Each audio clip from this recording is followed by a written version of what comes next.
ألف لام را تلك آيات الكتاب وقرآن مبين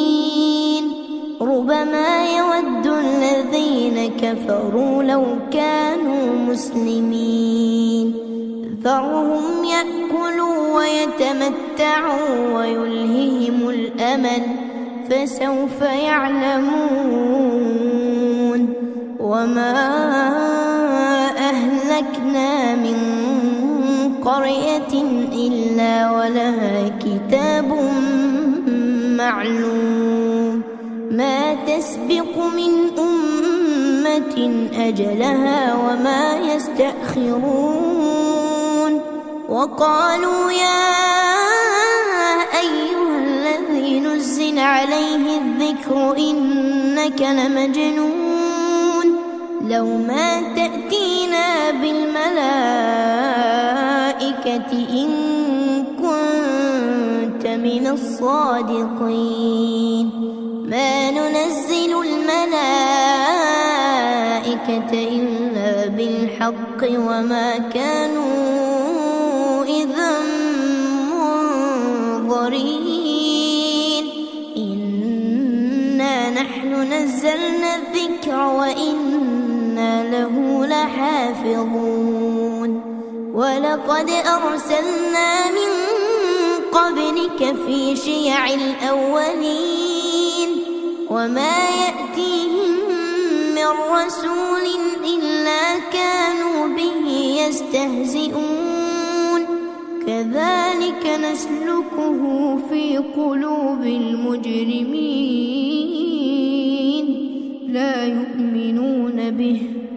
يؤمنون به وقد خلت سنة الأولين ولو فتحنا عليهم بابا من السماء فظلوا فيه يعرجون لقالوا إنما سكرت أبصارنا بل نحن قوم مسحورون ولقد جعلنا في السماء بروجا وزيناها للناظرين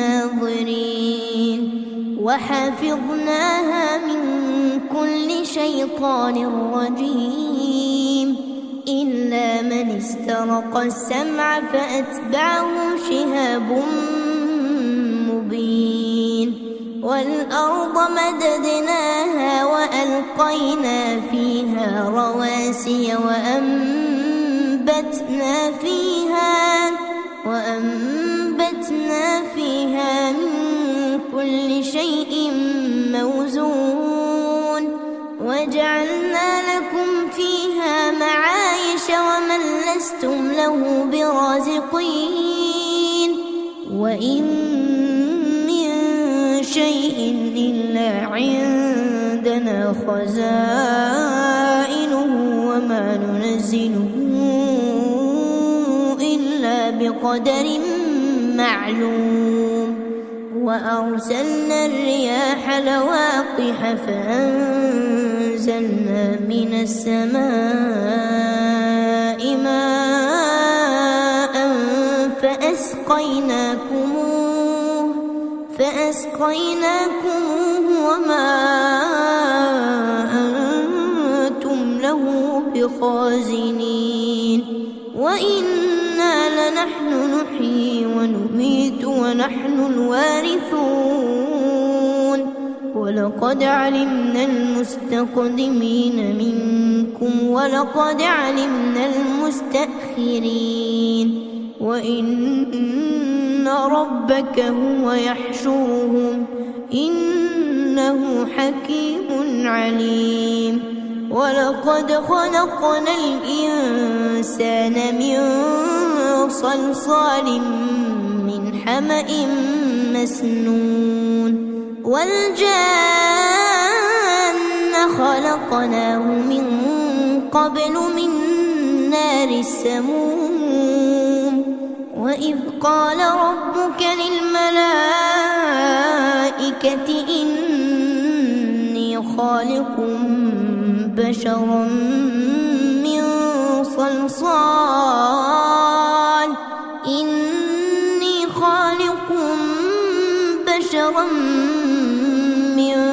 صلصال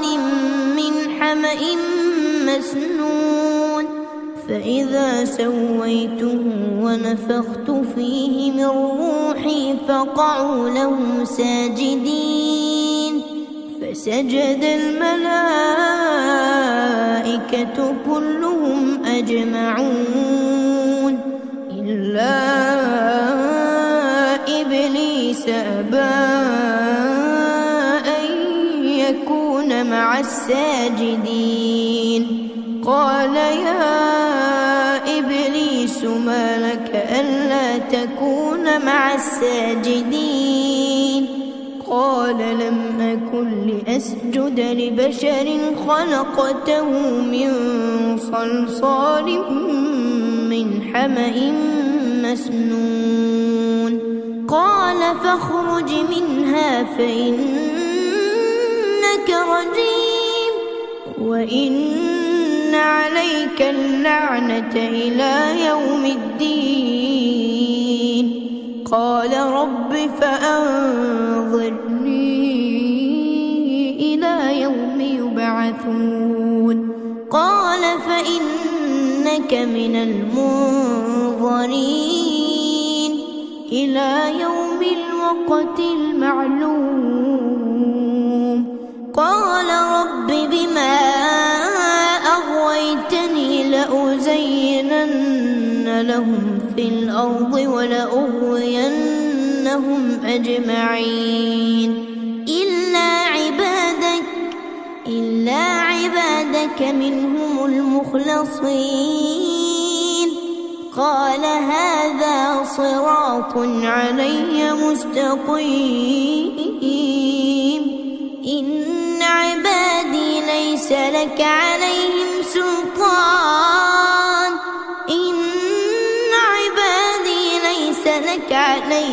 سلطان إلا من اتبعك من الغاوين وإن جهنم لموعدهم أجمعين لها سبعة أبواب لكل باب منهم جزء مقسوم إن المتقين في جنات وعيون ادخلوها بسلام آمنين ونزعنا ما في صدورهم من غل إخوانا على سرر متقابلين لا يمسهم فيها نصب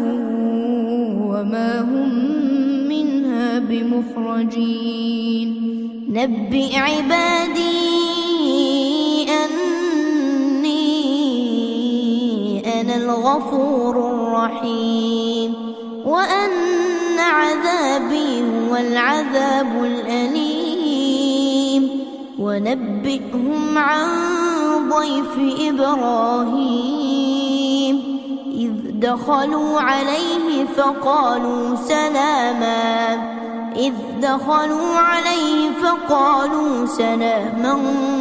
قال إنا منكم وجلون قالوا لا توجل إنا نبشرك بغلام عليم قال أبشرتموني على أن مسني الكبر فبم تبشرون قالوا بشرناك بالحق فلا تكن من القانطين قال ومن يقنط من رحمة ربه إلا الضالون قال فما خطبكم أيها المرسلون قالوا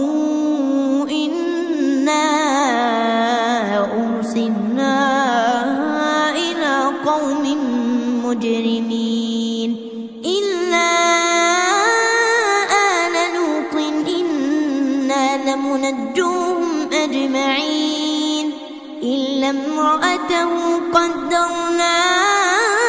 إنها لمن الغابرين فلما جاء آل لوط المرسلون قال إنكم قوم منكرون قالوا بل جئناك بما كانوا فيه يمترون وأتيناك بالحق وإنا لصادقون فأسر بأهلك بقطع من الليل واتبع أدبارهم ولا يلتفت منكم أحد وامضوا حيث تؤمرون وقضينا إليه ذلك الأمر أن دابر هؤلاء مقطوع مصبحين وجاء أهل المدينة يستبشرون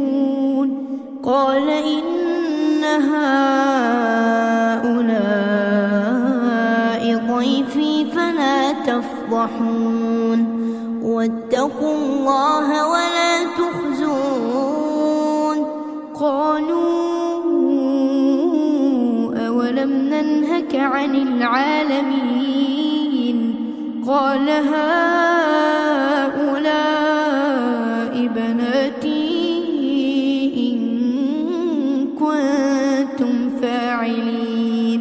لعمرك إنهم لفي سكرتهم يعمهون فأخذتهم الصيحة مشرقين فجعلنا عاليها سافلها وأمطرنا عليهم حجارة من سجيل إن في ذلك لآيات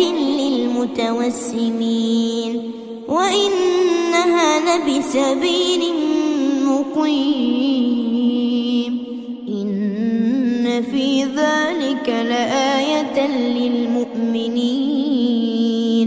وإن كان أصحاب الأيكة لظالمين فانتقمنا منهم وإنهما لبإمام مبين ولقد كذب أصحاب الحجر المرسلين وآتيناهم آياتنا فكانوا عنها معرضين وكانوا ينحتون من الجبال بيوتا آمنين فأخذتهم الصيحة مصبحين فما أغنى عنهم ما كانوا يكسبون وما خلقنا السماوات والأرض وما بينهما إلا بالحق وإن الساعة لآتية فاصفح الصفح الجميل إن ربك هو الخلاق العليم ولقد آتيناك 7 من المثاني والقرآن العظيم